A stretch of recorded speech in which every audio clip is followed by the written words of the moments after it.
নমস্কার, welcome back to my channel. It's Tanushree. দেখুন, আজকে একটা বীজের জবা গাছের ফুল। এটা অবশ্য আমরা ডাল কাটিং হিসেবে গিফট পেয়েছিলাম। তো ফুলের সাইজটা কিন্তু বেশ বড় এসেছে। পাপড়িগুলো যেহেতু ছড়িয়ে গেছে, এজন্য ছড়িয়ে নিচের দিকে হওয়ার কারণে ছোট দেখা যাচ্ছে, কিন্তু ফুলটা কিন্তু যথেষ্ট বড়। একটু দেখায় ভালো করে আপনাদের। এই যে দেখুন, হাতের ভিতরে চলে আসছে, দেখেছেন? আর কালারটাও কিন্তু মারাত্মক একটা কালার। আর এটার কালার সিজনে সিজনে চেঞ্জ হয়।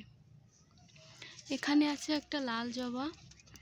এটাও কিন্তু এটার সাইজটা ছোট এসেছে। গাছটা রিপোর্টিং করা লাগবে, অনেক দিন হয়ে গেছে লাগানো।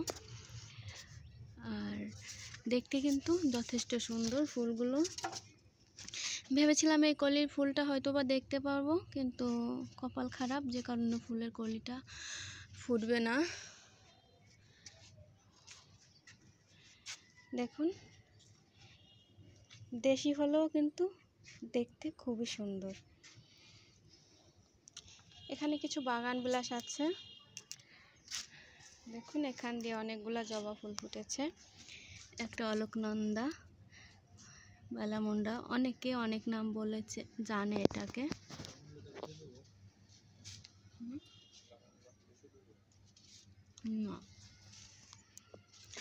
এখানে আছে সাদা জবা,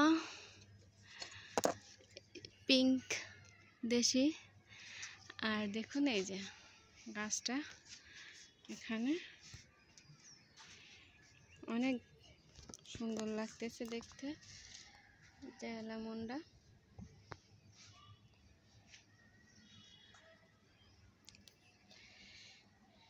গাছগুলোর গ্রোথ দেখলেও মনটা ভরে যায়। কি বলেন আপনারা? আপনাদের গাছগুলোর কি খবর অবশ্যই বলবেন। এই বর্ষায় কিন্তু আমরা গাছের তেমন কোনো যত্নই নিতে পারিনি, তারপরও ভগবানের কৃপায় গাছগুলো কিন্তু যথেষ্ট সুন্দর আছে। দেখুন, নীলকণ্ঠর যে চারাগুলো, অপরাজিতা, এগুলো। শুধু বেলি গাছটা একটু গ্রোথ খারাপ হয়ে গেছে, যেহেতু আমি এখানে ছিলাম না, আর এটা দেখাশোনা আমিই করে থাকি। দেখতে কিন্তু অনেক সুন্দর লাগছে এই পাশ থেকে।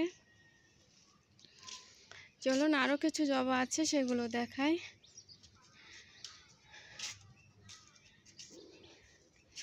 এই যে এখানে নীল জবা, রোজা শারন যেটার নাম।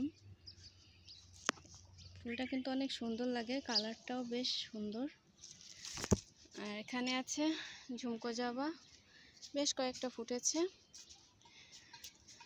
এটা চুটকি জবা, এই যে কমলা থোকা, এগুলোই ফুটেছে আজকে, এর বেশি আর ফুল নেই। আর এখানে গাছে জল দিচ্ছে কিছু কিছু গাছে, যেহেতু বর্ষার সময় বেশি জল লাগে না, বৃষ্টি হচ্ছে প্রায় দিনই। এই 2 দিন বৃষ্টি নাই, তাই একটু জল দেওয়া লাগতেছে। তো ভিডিওটা আমি এখানে শেষ করব। আপনারা সবাই আমার চ্যানেলটিকে সাবস্ক্রাইব করবেন, পাশে থাকা বেল আইকনটি অল করে রাখবেন। আর দেখুন গাছগুলোর গ্রোথ কতটা সুন্দর, বাগানটা পুরো ভরে গেছে। কিছুদিন আগের ভিডিও আপনারা একটু দেখে আসবেন কষ্ট করে, আর এটা দেখবেন কতটা পার্থক্য গাছগুলাতে। সবাই ভালো থাকবেন, সুস্থ থাকবেন। ধন্যবাদ।